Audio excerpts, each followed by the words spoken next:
Hi, Carol and I are in Luxor, Egypt. It's nearly dawn and we're on our way to ride a hot air balloon over the ancient Valley of the Kings. Our van drives past the river promenade here in the heart of ancient Thebes. We're here at Ramadan, so we hear the call to prayer at very early hours of the morning. We docked with Viking Cruises' Aton ship the night before, and this morning we're trading that river cruise for a charming ferry ride across the Nile River. This was our guide, Ahmed. He was with us the entire time. He was wonderful and a pleasure to listen to. I love Captain Ali's boat, and check out that little cannabis flag there. I'll do whatever she says.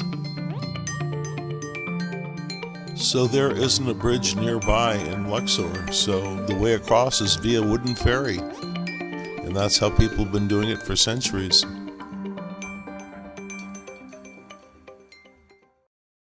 Once on shore, vans take us to the launch site.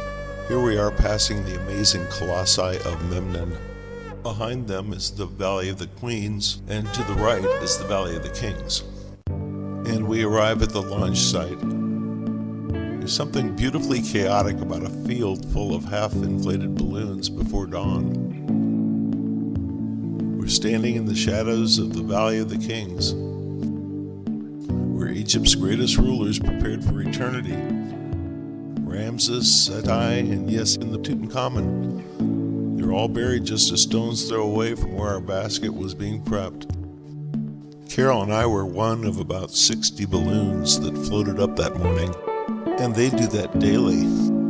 Luxor doesn't just rise with the sun, it sends half the tourist population airborne with it. The balloon pilot gig is no easy feat either. It's usually passed down in the family.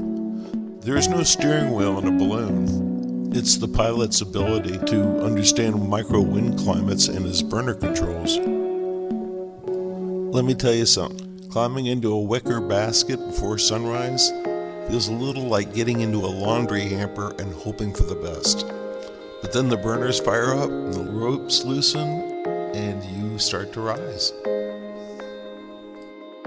I've got my iPhone strapped to my wrist, but I'm struggling with it to let me shoot.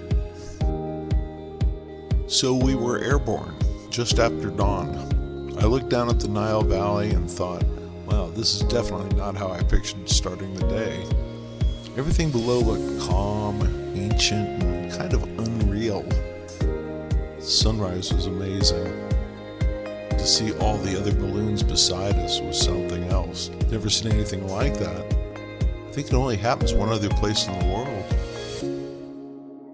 Well, except for the occasional whoosh of the burner, mostly it's just you and the wind in a landscape that hasn't changed much in 4,000 years. It was also an amazing sensation to float around the sky with all these other balloons. We seemed to be tailing this red balloon in particular. To the east, the Nile carving its way through time, and everywhere that honey-colored glow of morning sun.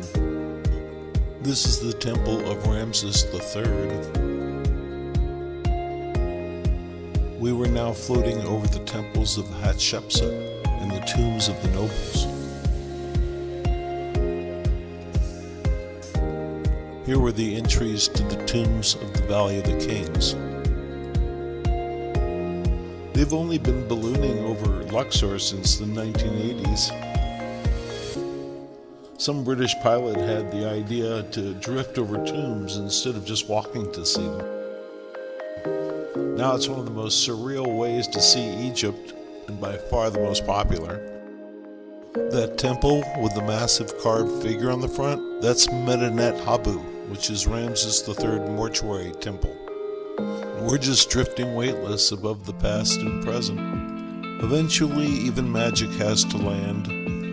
Our pilot pointed out a dirt road like it was a runway, and sure enough, a gentle plunk into the earth. No whiplash, no drama, just a little thud and a laugh. And we landed. The Land of Kings is now a morning playground for a bunch of grinning tourists in safari hats. We climbed out, still a little stunned. We all took our ferries back to the ship, and brunch was waiting for us at the front veranda of the ship.